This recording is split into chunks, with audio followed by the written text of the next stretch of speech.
Welcome to Cerita Comspace, tempat dimana cerita ketemu vibes, canda tipis jadi healing, dan setiap suara punya makna. Take a seat, plug your earphones, cause the story starts now. Let's talk, let's feel, and let's grow.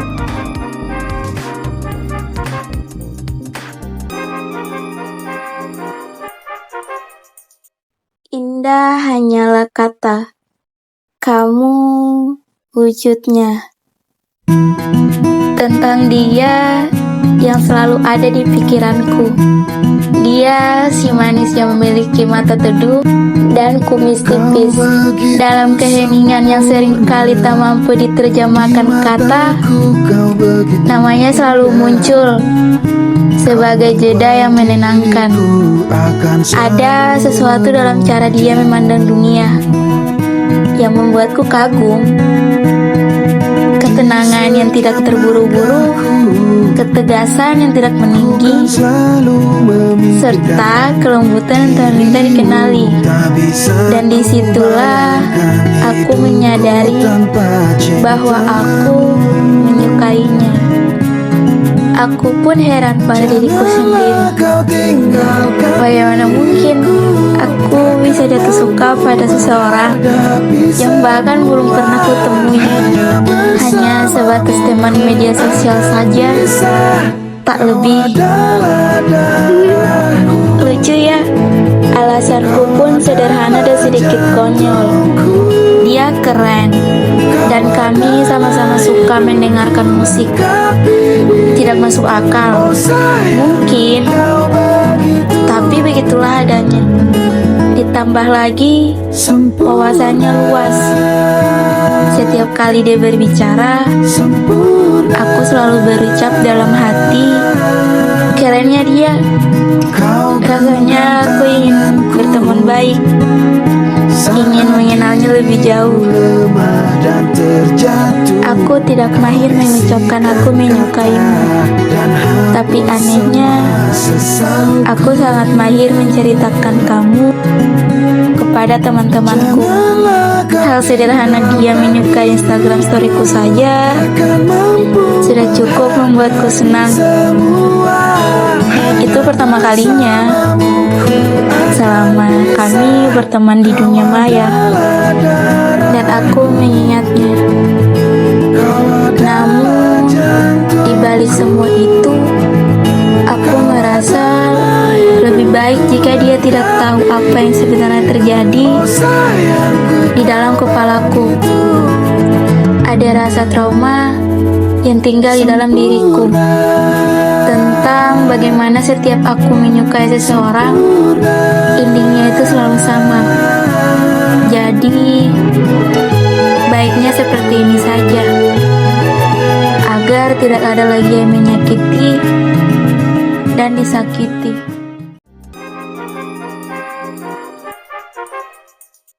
Halo pendengar setia Comspace, pernah gak sih kamu punya satu hal yang mau disampaikan buat pasangan tapi terlalu malu gitu buat disampaikan secara langsung? Aku sering sih, jadi aku buat narasi ini untuk pasanganku, dan semoga narasi ini bisa mewakili suara hati kalian, hal yang ingin kalian sampaikan ke pasangan kalian tapi ingin kalian sampaikan dengan cara yang lebih indah gitu. Narasi ini berjudul Terima Kasih Untukmu.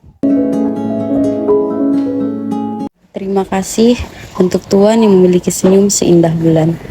Untukmu yang melihatku lebih kuat dari cangkang rapuh yang sering kubangun. Untukmu yang menatapku seolah semua retak di dalam diriku bukan alasan untuk pergi. Aku tahu, aku adalah perempuan yang tidak mudah dihadapi.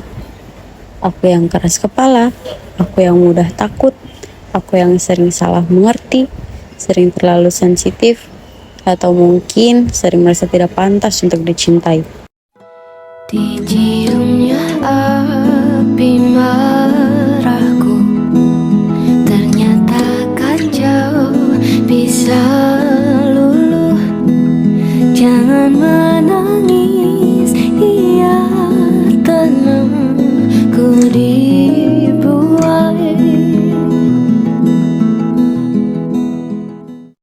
Tapi kau, sang Tuhan yang selalu menggenggam tanganku, seolah semuanya tidak ada artinya untuk dirimu.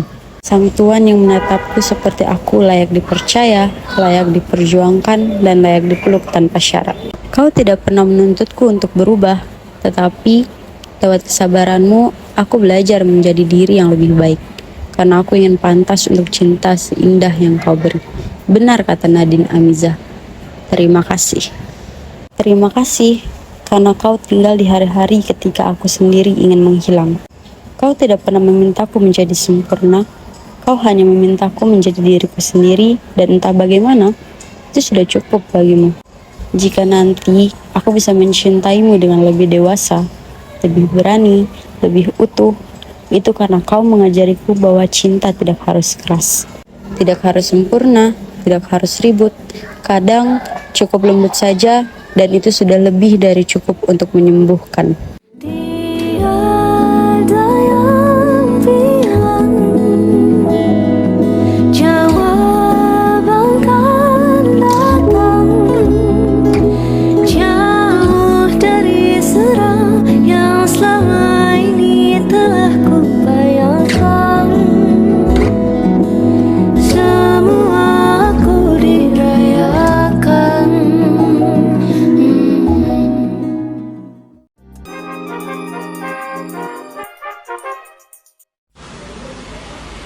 Jeda dalam pengabdian. Halo semuanya, kenalin, aku Findri Mirzan, seorang perempuan yang punya suatu misi, jadi abdi negara. Targetnya jelas, jalannya lurus. Kenapa? Karena ini adalah perisai terkuat. Di balik seragam impianku, ada bayangan besar, ketakutan akan cinta yang salah. Aku melihat betapa banyak yang hancur, betapa cita-cita tertunda karena hati salah pilih. Jadi aku memutuskan fokus pada diri sendiri, perbaiki diri, kejar karir. Self-improvement adalah benteng dari kerentanan.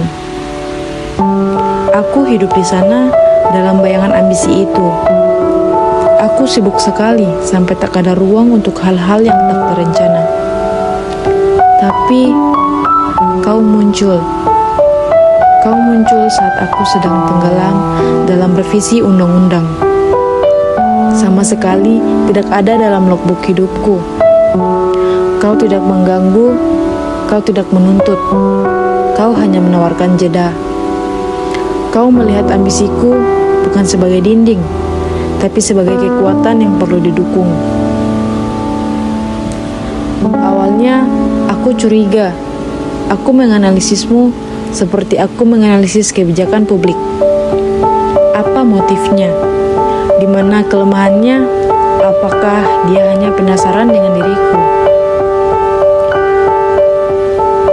Tapi yang kau minta hanyalah diriku yang takut. Kau membuktikan bahwa tidak harus menjadi variabel tak terduga yang menghancurkan. Kau adalah bukti bahwa cinta bisa menjadi infrastruktur yang menguatkan.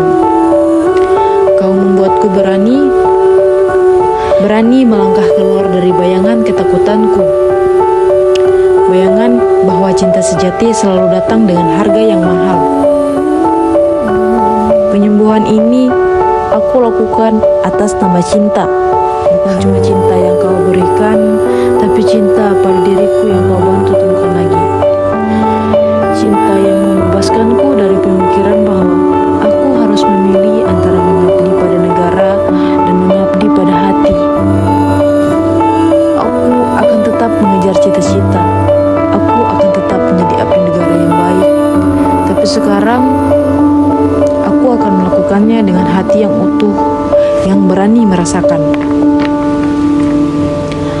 Aku melangkah keluar, dan di luar sana aku menemukan bahwa cinta bukan risiko, tapi sumber daya terbaikku. Setelah semua perubahan yang kau berikan padaku, semoga hari-harimu selalu dipenuhi kebaikan dan keindahan. Semoga semesta selalu berpihak padamu, setiap langkahmu dimudahkan menuju masa depan yang cerah. Teruslah berkembang dan teruslah melangkah untuk meraih cita-cita yang sering kau ceritakan padaku. Dia Alfian Marawapeiku. Terima kasih. Badai Tuhan telah berlalu, salahkah ku menuntut mesra?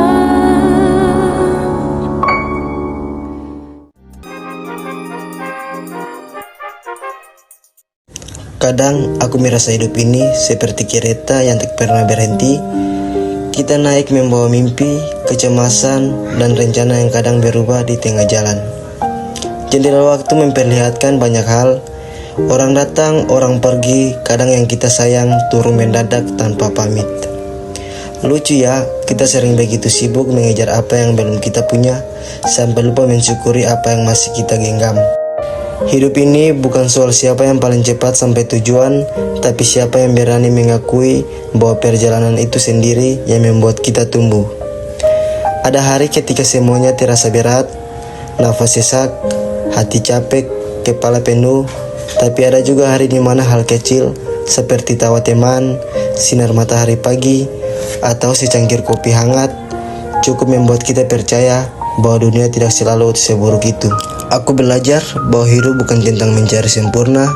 Hidup adalah tentang menerima bahwa kadang kita jatuh, kadang kita gagal, dan itu tidak apa-apa. Karena setiap luka tugasnya membuat kita lebih kuat, lebih bijak, dan lebih manusia. Pada akhirnya hidup hanyalah perjalanan pulang ke diri sendiri, pulang ke yang membuat kita merasa hidup. Dan selama langkah ini masih bergerak, berarti kita masih punya harapan, masih punya kesempatan untuk menjadi versi terbaik dari diri kita.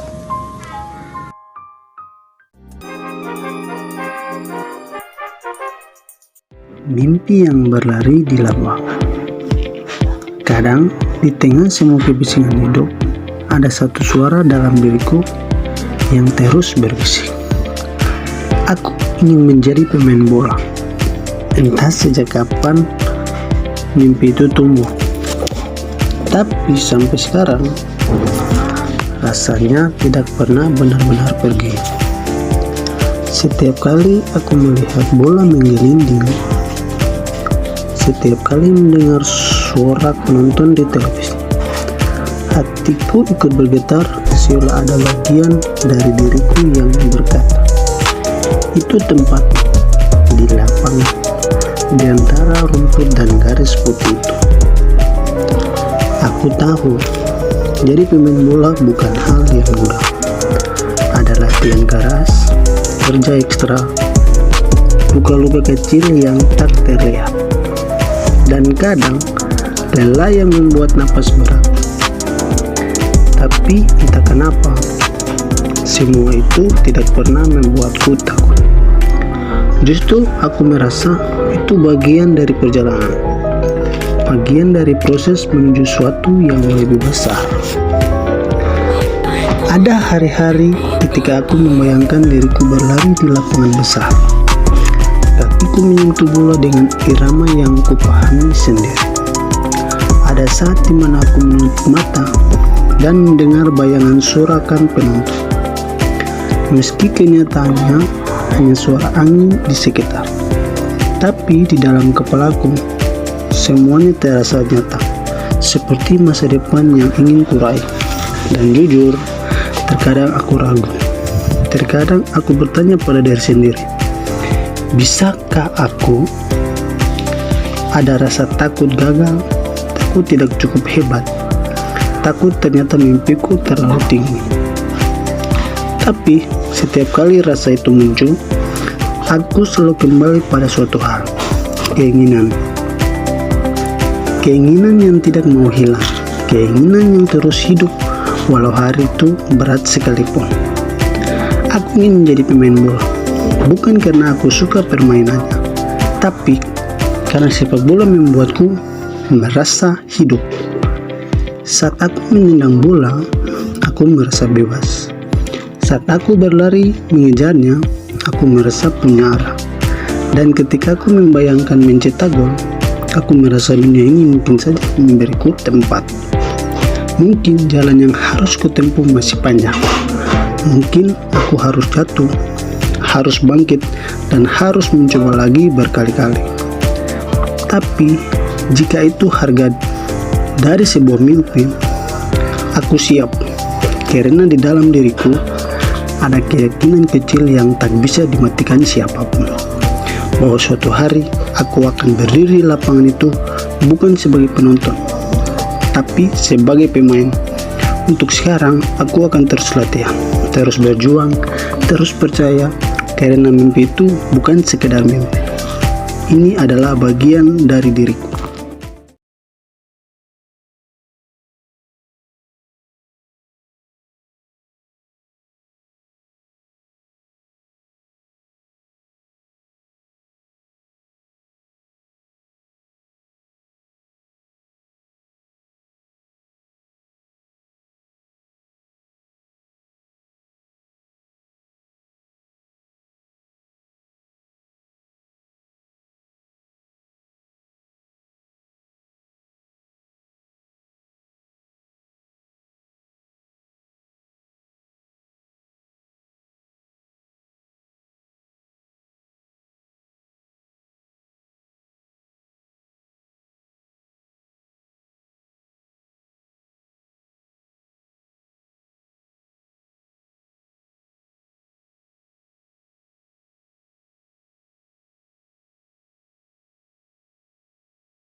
Assalamualaikum warahmatullahi wabarakatuh. Hai, selamat pagi para pendengar setia dimanapun kalian berada.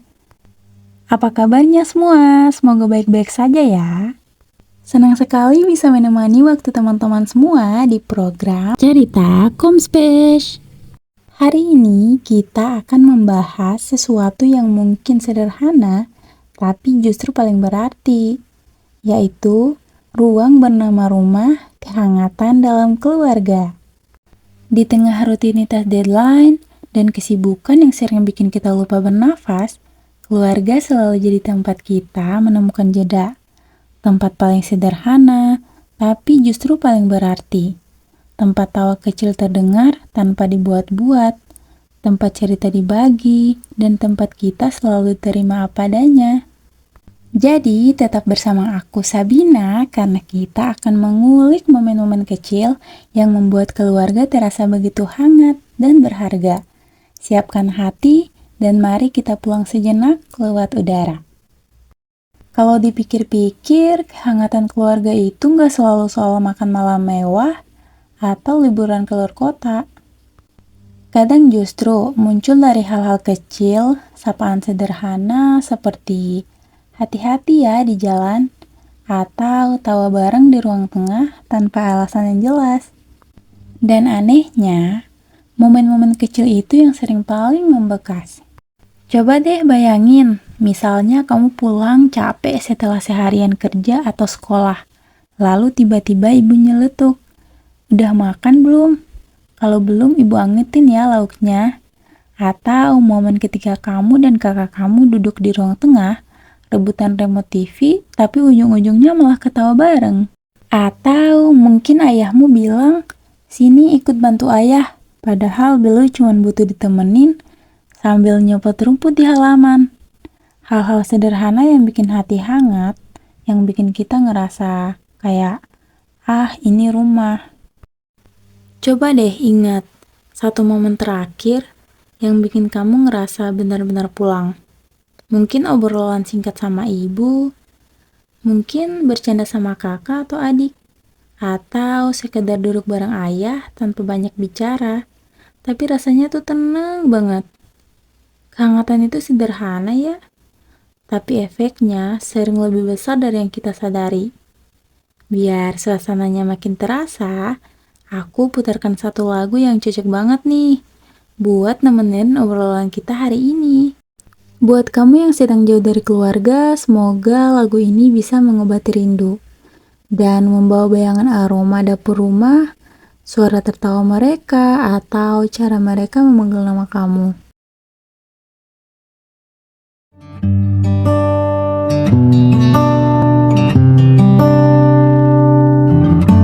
Setiap hari kau tanyakan apa kabar adik.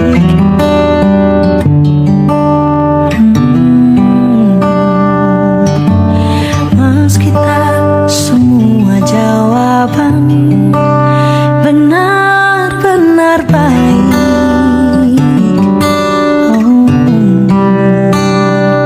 Mulai lelah dengan tekanan di duniaku sendiri, ingin pulang ke pangkuannya, tempat yang ku rindu sejak lama. Rumah kecil itu tempatku berteduh, senyuman pria yang ku rindukan akan ku buktikan semua doa dan harapannya.